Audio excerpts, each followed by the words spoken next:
Alright, this is the Midwest Industries 1022 chassis install. Alright, so the first thing that you really should start with is installing your pistol grip.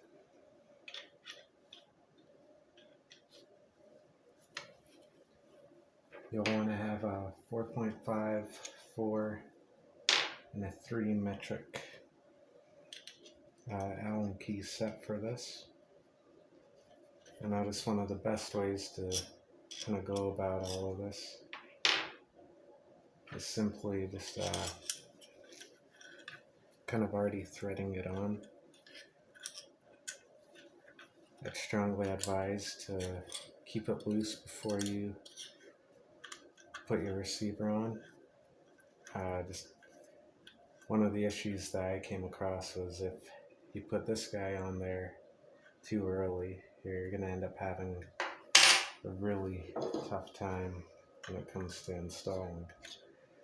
But anyways, back to the next step.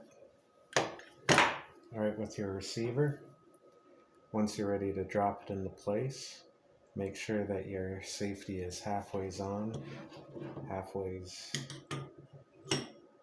in order to be able to drop in. And once you do have the receiver in, make sure that it lines up. Grab your receiver bolt. Grab your number 4 Allen key.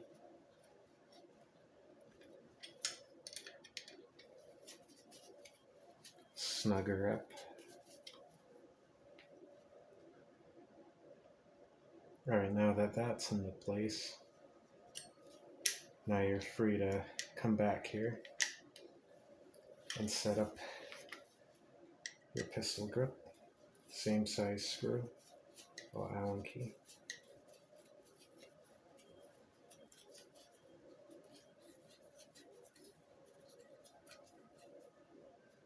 Make sure that's nice and tight.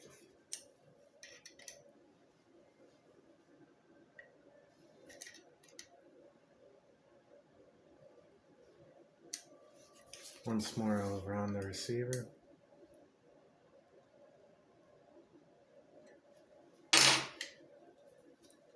Alright, then for the pistol grip.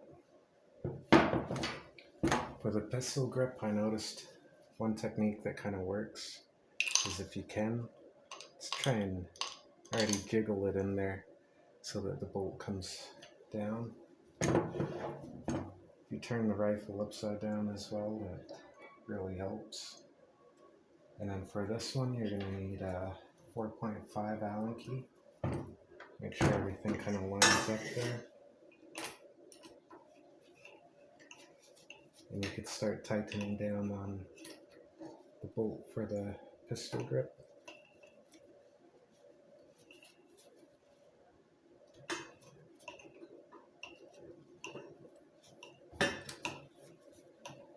Even if you leave it a little bit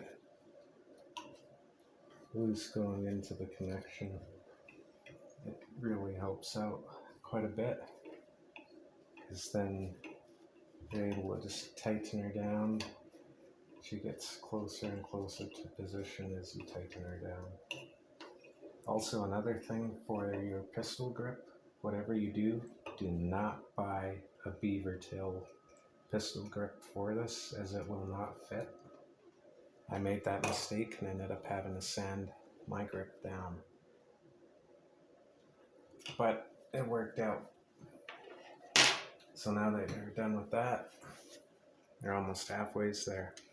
Next thing you want to do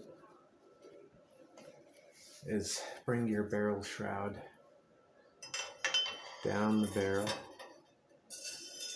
I recommend do not install your M-lock rails until you've installed the chassis.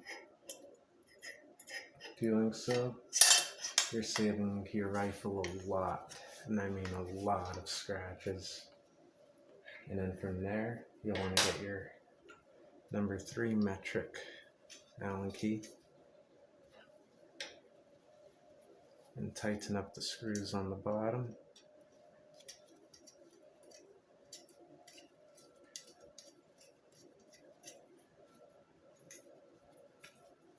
Get them nice and snug on there. If you are looking at this chassis to install on your 1022, I strongly recommend it.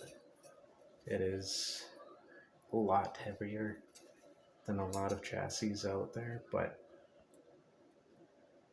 I've personally tried this out and I have no complaints on the chassis.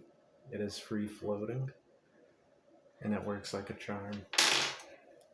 And there you have it, folks. Midwest Industries chassis with the MFT grip, and I cannot remember what the buttstock is.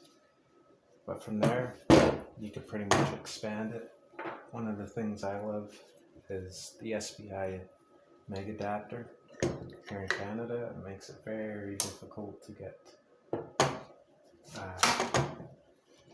any type of extended mags. So having this device really is a game changer for me. It allows me to be able to use 597 magazines, and it's still perfectly legal here in Canada. So if you are looking around, that is a perfect alternative. And thank you for watching the video.